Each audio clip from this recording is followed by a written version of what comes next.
Kami akan menempatkan area-area yang sementara ini kita cermati area yang rawan. Ya kita tempatkan ada kepolisian, ada TNI 2 juga nanti TNI 2. Masa sih nggak ada sipil yang jago, yang bisa kamu ke sana, bisa lah. Saya kan bisa juga kan kelihatan lebih tegas dari polisi dan tentara kan. Bahwa di situ sudah dijabarkan juga diatur TNI harus netral. Ya. Sudah pernah ada PLT Gubernur Aceh dari TNI dan PLT Gubernur Sulawesi Barat dari Polri.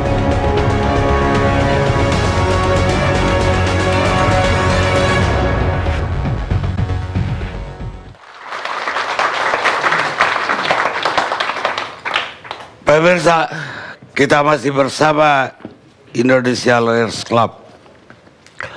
Sekarang giliran Ketua Umum PP Muhammadiyah Daniel Anzar. Pemuda Muhammadiyah. Oh, udah. Cepat sekali nanti.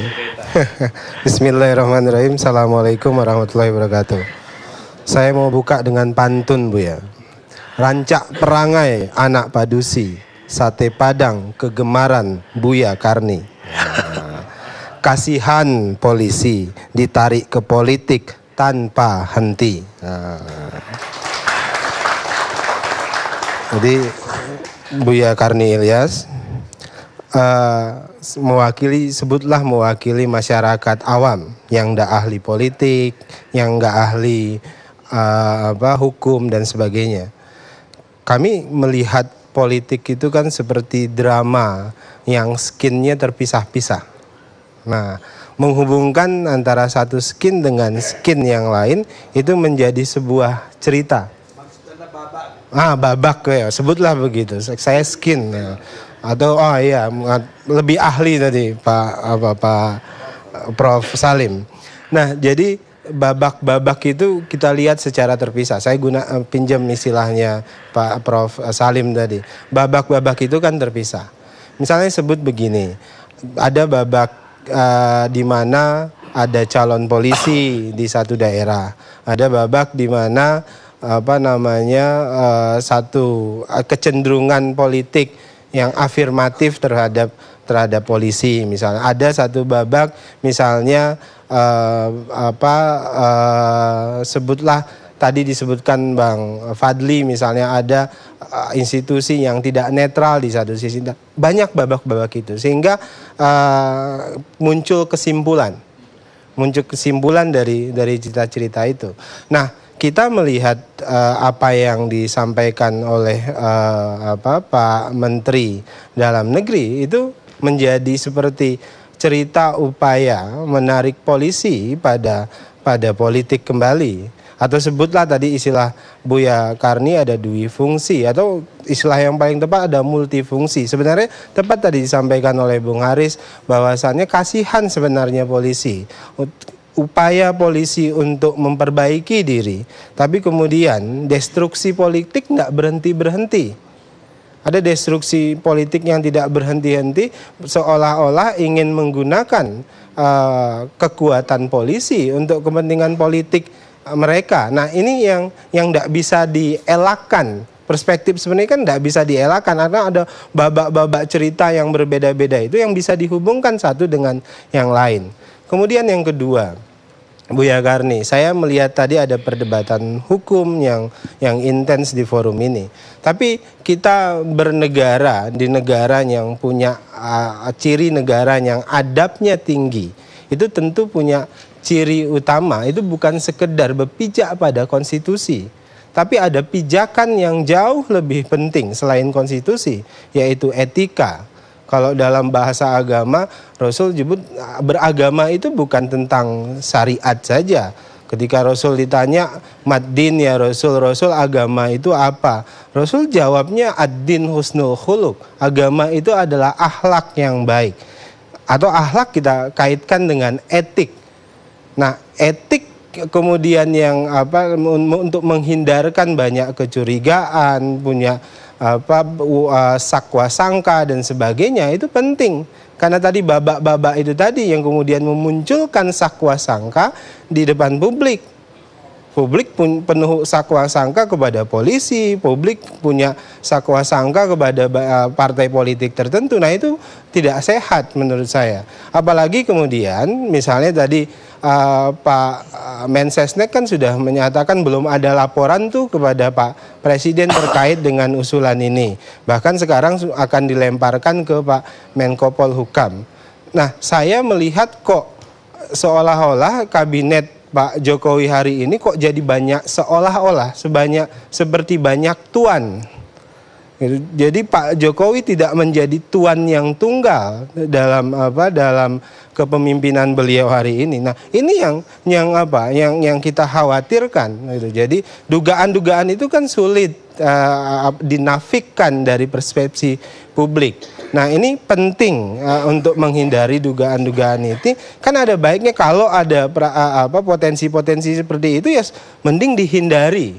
Nah, yang berikutnya Buya Karni, kalau kemudian argumentasi dan logika yang digunakan oleh Pak Mendagri misalnya terkait dengan kenapa harus polisi, karena ada potensi kerawanan, ketertiban dan keamanan. Loh, kalau publik atau saya nanti pakai logika sama dengan Pak Mendagri misalnya, karena ada potensi kerawanan ketertiban jelang 2018 dan 2019 di Indonesia secara nasional, maka penting agaknya Pak Jokowi untuk mengganti Mendagri dari polisi, misalnya gitu. Kan tidak salah logika itu kalau dipakai logika itu.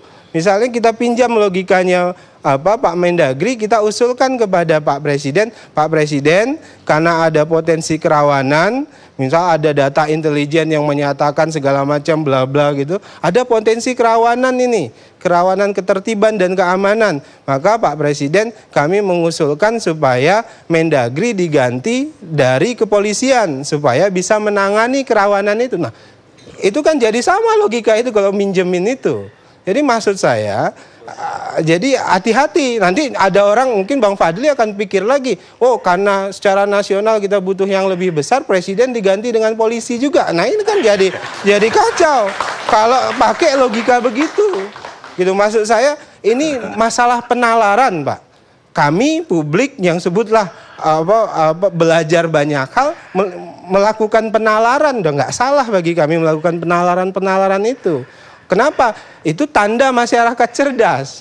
Dan jadi masyarakat cerdas pasti memproduksi penalaran-penalaran begitu. Nah, bagian yang terakhir Buya Karni, hati-hati juga menurut saya kalau benar misalnya ini belum diketahui bahkan belum disampaikan kepada Pak Jokowi. Bagi saya yang dirugikan di sini, di wacana ini atau di usulan ini adalah dua pihak. Pertama adalah kepolisian sendiri. Itu dirugikan karena kemudian seolah-olah diseret-seret pada ruang debat publik yang dalam tanda kutip politis. Yang kedua yang dirugikan itu adalah Pak Jokowi sendiri. Kalau dilihat misalnya dari debat publik terkait dengan ini, itu rata-rata tidak bersepakat dengan wacana itu. Saya berani mengatakan seperti itu. Nah jadi ini penting, saya harus diperhatikan bahwasannya penalaran publik itu harus selalu disehatkan. Jangan kemudian diabaikan tuh penalaran-penalaran publik. Jadi saya seringkali menggunakan tolong dong, publik itu jangan dihina nalarnya. Karena publik yang demokrasinya yang sudah matang dan tumbuh secara perlahan butuh penalaran yang sehat. Kurang lebihnya saya mohon maaf. Wassalamualaikum warahmatullahi wabarakatuh. Waalaikumsalam.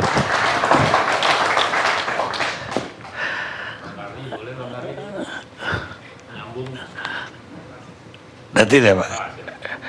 Gimana? Edi Asifuan saya mau dengar. Ya. Abang mau nanya apa nih Bang? Kau nanya, saya mau dengar.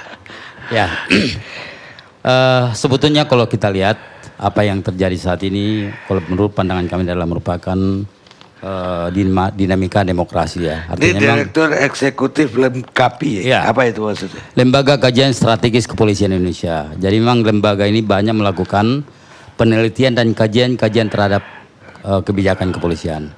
Mungkin salah satunya adalah masalah ini banyak kami sorot dan juga banyak menjadi perhatian kami menyangkut masalah keamanan. Ya, dan juga kebijakan keamanan tentunya. Ya, silakan terus. Ya, sebetulnya kalau kita lihat ya, memang apalagi tadi disampaikan Pak Arif, kita juga bingung. Ini berita jadi apa luar biasa, apa namanya, besar ya, jadinya ya, dampaknya besar ya. Termasuk misalnya Pak Mendagri juga kemarin sampai menjelaskan berkali-kali. Bahkan kita bangga juga hari ini ada Pak Fadlijon hadir di sini, banyak kita dengarkan penjelasannya kemarin di berbagai media massa ya. Pertama, kita memang agak bingung juga kemarin itu setelah misalnya melihat tiba-tiba berita ini muncul, padahal memang tidak ada penjelasan dari Mabes Polri ya secara resmi. Kemudian belakangan terus bertambah besar. Bahkan sebetulnya kalau menurut pandangan kami tadi juga Pak Sisno menyampaikan atau Pak Granat, Pak Henry juga menyampaikan. Pak Henry, iya, menyampaikan sebetulnya di sini ini muncul sebetulnya karena ada rasa ketakutan sebetulnya, ada rasa curiga sebetulnya dari berbagai mungkin politisi yang akhirnya masalah ini jadi apa? Jadi membesar ya, jadi menjadi perhatian masyarakat ya. Seolah-olah di sini ada yang mau mau digolkan, ada misi-misi mau dimainkan seperti itu. Bahkan tadi juga PDIP udah menyampaikan bahwasanya tidak mungkin ada misi-misi di sini. Apalagi misalnya kalau kita lihat seminggu sebelum penunjukan sudah dilantik. Mana mungkin ada misalnya ada permainan yang akan terjadi di dalam kasus ini ya. Jadi sebetulnya kalau misalnya ada pun misalnya pengajuan untuk calon-calon penjabat kepala daerah misalnya dari Polri, sebetulnya tidak ada masalah karena memang regulasi juga tidak melarang soal ini. Bahkan sebetulnya beberapa bulan lalu kami juga melakukan penelitian sebetulnya. Bukan hanya sebetulnya dilaksanakan tingkat, kalau bicara masalah tingkat kerawanan, bukan hanya di Jawa Barat dan juga Sumatera Utara. Sebetulnya satu lagi yang perlu kalau memang ada jenderal yang perlu ditempatkan, perlu di Papua menurut kami. Itu bisa nanti diambil dari TNI atau Polri, terserah. Saya kira siapapun juga kalau memang itu menyangkut masalah tingkat kerawanan, menyangkut masalah keamanan negara, saya kira itu menjadi penting untuk kita semua. Saya kira itu mungkin penjelasan kami, Pak. Jadi maksud Anda ini hanya gara-gara curiga, partai politik curiga dengan... Saya kira demikian. Kenapa? Sebetulnya ini masalah kan sudah biasa terjadi. Bahkan tahun kemarin kalau kita lihat Pak Carlo sendiri juga sudah menjabat sebagai Gubernur Sulawesi Barat dan aman. Kemudian kemarin ada juga dari TNI di Aceh juga aman. Polri juga. Iya, dari TNI dari Aceh kalau nggak salah ya. Bahkan beberapa tahun sebelumnya juga ada sebetulnya TNI ditempatkan sebagai pejabat gubernur dan tidak ada masalah. Bahkan kita bingung kalau belakang ini misalnya muncul lagi rame masalah ini dan ini di luar daripada dugaan kita. Baik, kita lihat pemirsa.